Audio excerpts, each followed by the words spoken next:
I would love to think that there were bits of ancient history which gave you some kind of role model.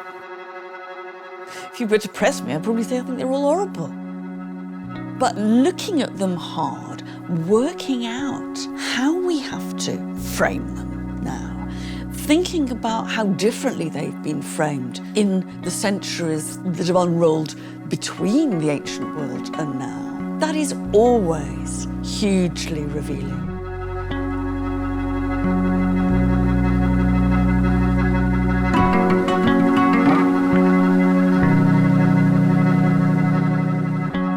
I think that one really important thing about any culture is to do with the power of the persuasive voice. If ever occasionally a woman tries to get up and speak, the standard comparison you find in Roman writers will be to say it sounds like an animal. You know, she's mooing or barking. You know, one of the greatest examples ever in the history of the world of telling a woman to shut up happens at the beginning of Homer's Odyssey.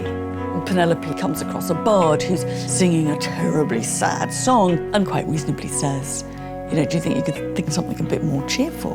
And Telemachus, her wet behind the ears son, teenager, right, says, Mum, shut up.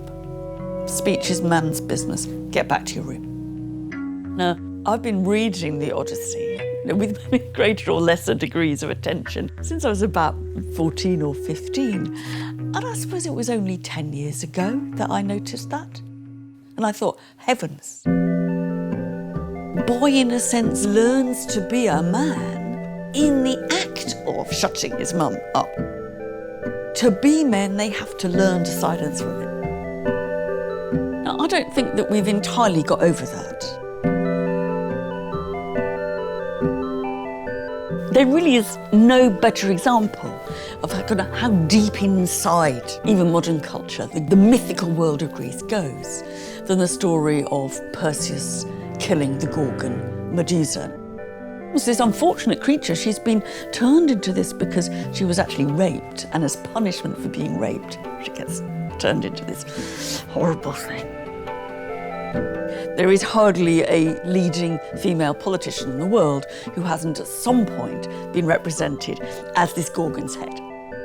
Quite extraordinary that that image was still so much part of an image we understood, in a sense, the sadistic annihilation of a woman. To look at a world which is framed differently in terms of how prejudices are manipulated shows ours up for the historically contingent things that they are.